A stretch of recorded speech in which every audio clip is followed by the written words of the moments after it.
想想接下来在山中修行的日子，估计真的要180年与云霄仙子见不到了。李长寿的心底也泛起了淡淡不舍。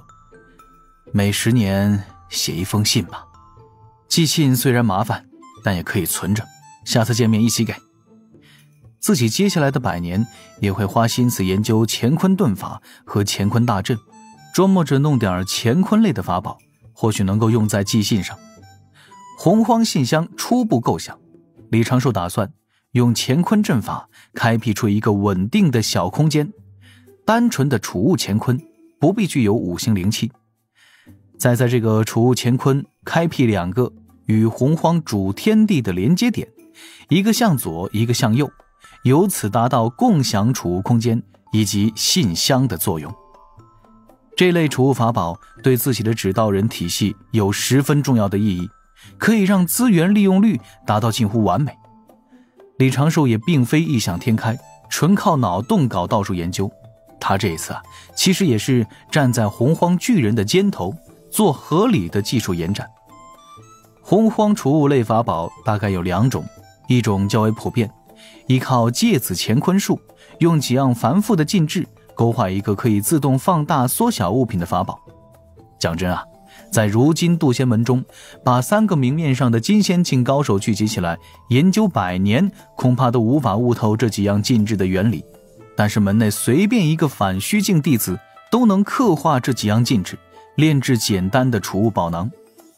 李长寿在古籍上看到过，这几样禁制据说是地仙之祖镇元大仙以及几位不知姓名的洪荒大能推演而出，并在上古时就渐渐流传开来，造福众炼其事。还有一种储物类法宝比较高端，是自虚无中开辟出一只只乾坤炮，在其中存放物品。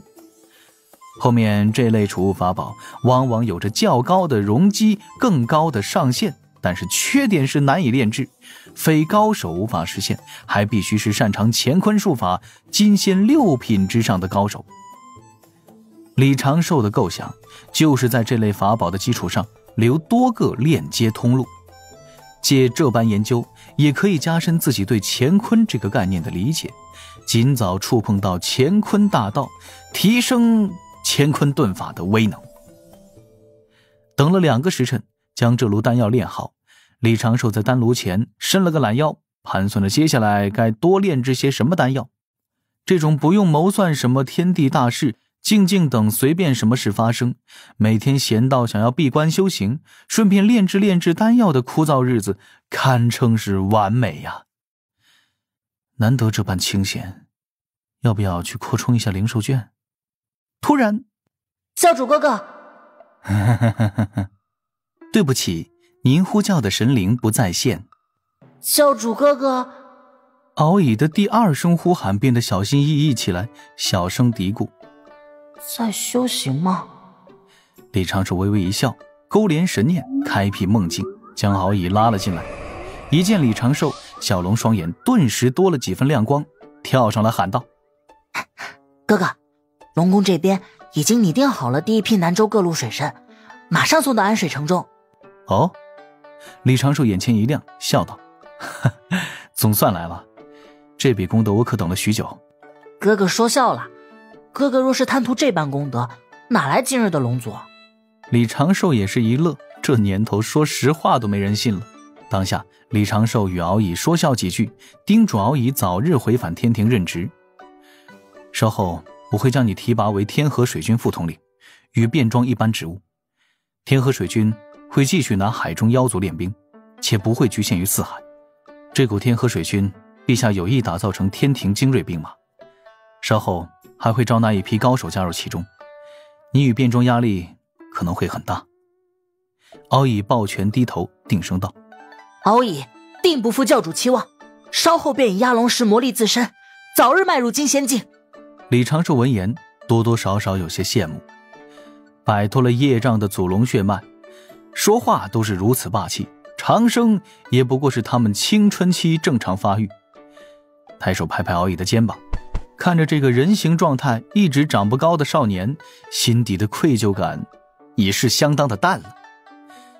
去吧，记得提醒你父王，莫要大意，西面定不会安生，估计正开始暗中蓄力，蠢蠢欲动，憋着什么坏招式，而且可以默认已经与妖族全面联手。龙族现在是天庭的附属，水神之位定下之后，龙族与天庭将会捆绑得十分紧密，他们或许会通过削弱龙族打击天庭气运，不可不防。是，敖乙这就去见父王。敖乙面色郑重地答应一声，在梦境中渐渐淡去身影。李长寿这边也做好准备，让指导人在安水城神庙后堂等候。很快就见到数十条苍龙自天边疾飞而来的盛景，城中百姓大多抬头看脸，而后继续各干各的，几乎没什么反应，无他，眼熟耳。不多时，几位远古战龙护着一张水蓝色的卷轴而来，恭敬地交给李长寿过目。李长寿打开卷轴仔细审阅，其上有数百个名号，对应各地水神之位。这算是第一批地方水神，也是最为重要的一批。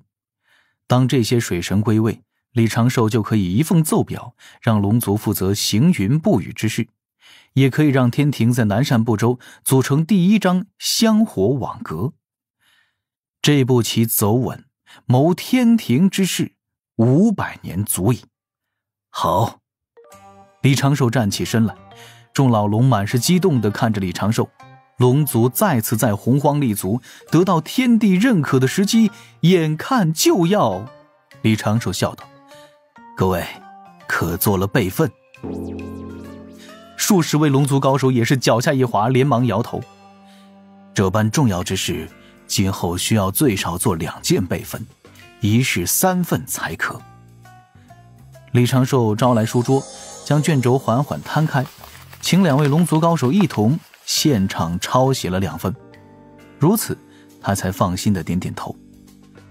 随着这些龙族高手去了东海龙宫，东海龙王本来还想设宴款待他这具指导人3天3夜，李长寿自是笑着拒绝，邀请东海龙王一同上天启奏，为玉帝呈上这份奏表，后续之事自然毫无阻碍。也是多亏龙族手下留情，没去搞景龙王、西龙王，省了许多的麻烦。若是将南赡部洲的水路进行分级，此时1等的大河都已经分给了龙族。李长寿此前也思虑了很久，觉得如此做也有些许隐患。这一次也趁机与东海龙王商量一二，将南赡部洲中部最为繁华之地的2等支流水神位留着赏赐给一些人族功德不浅的善人。东海龙王自是连口答应，顺带着李长寿也趁此机会当着龙王的面对玉帝陛下禀告了凤族孔宣之所求。南州下一任人族共主之图腾。白衣玉帝笑道：此事如何不可？只是不曾想凤族还有血脉在外活动。对了，敖广爱卿，此事你可有心结？禀陛下。敖广低头叹了声：凤族与我龙族远古时受魔头挑拨，以至于拼杀间打碎了洪荒大地。而今已过漫漫岁月，当年厮杀的凤族仇敌早已凋零，这天地间剩下的远古之族所剩几何？又何必再有仇怨呢？爱卿好胸襟。白衣玉帝称赞了一声，对李长寿轻轻眨了下眼。李长寿在旁边眯眼笑着，也敏锐地察觉到了天数似乎起了变化。估计玄鸟生商的天道剧本在此刻已经正式开始启动了，但是具体发生在了何时，这个却也不甚明了，应该是不远了。南州各路水神之事，李长寿也得了一笔功德。当他水神的旨意正式凝成，在凌霄宝殿正式得了这3阶神位，成了天庭持证上岗的普通全神。龙族这批水神的旨意凝成速度骤然提升了数倍。与东海龙王一同上天后的第12年，封南州水神的旨意正式下达，凌霄宝殿的投影出现在南赡部洲各处，无数凡人心惊胆战之余，初闻天庭玉帝名，数百条品性端正、相貌上佳、精挑细选出的苍龙，自南州各处显露踪迹，赴任水神之职，开始在各地留下一个又一个有关天庭与龙族的传闻。这些都是天庭正位的基础。按玉帝所说，天庭气运也因此更为深厚。李长寿这个刚正式上任的水神，却也就此闲了下来，开始了度假生活。除却隔一段时间去凌霄宝殿参加朝会，设计地府改革方案，也不去主动谋算什么。就这般，又7年匆匆而过。李长寿在山中悟道炼丹，闲来无事，一时寄养，也飘去了棋牌室，参加了几次4人博弈，故意输了一些灵石灵丹出去。闲来无事，伐伐师妹，斗斗师叔，钻研乾坤道法，给云霄仙子写一封暂时还寄不出去的信。在山中悠然的日子也是别样的充实。但李长寿最近越发的有些提心，不知西方在憋什么大招，总感觉自己现如今正处于暴风雨前的宁静。文静那边暂时联系不到，当真不知道西方在搞什么龌龊伎俩。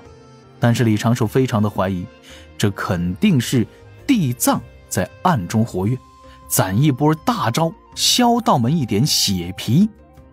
最容易出事的地方，此时明显是在妖族。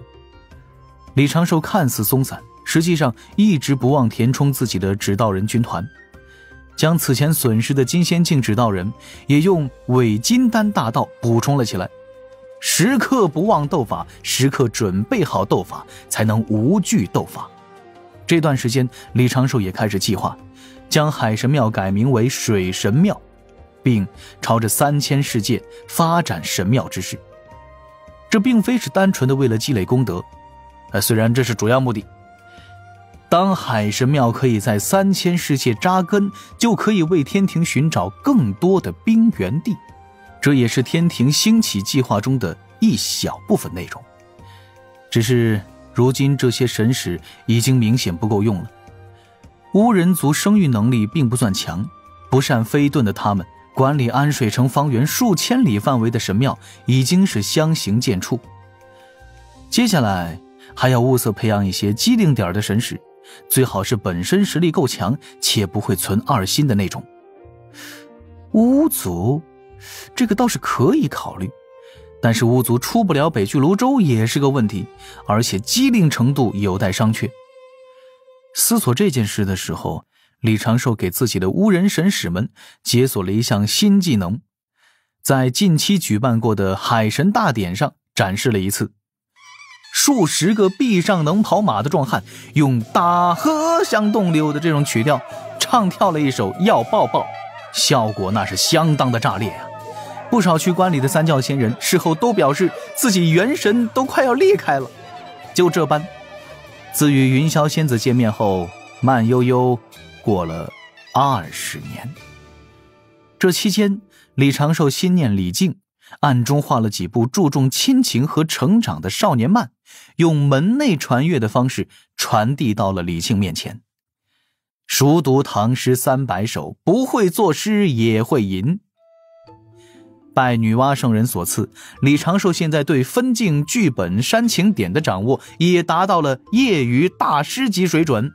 草创2部作品并不算什么难事，但让李长寿感觉十分灵异的是，这2本厚厚的书册在李靖看完且又在门中流传了数月之后，诡异的消失不见了。自己暗中设下的自毁禁制完全没了反应。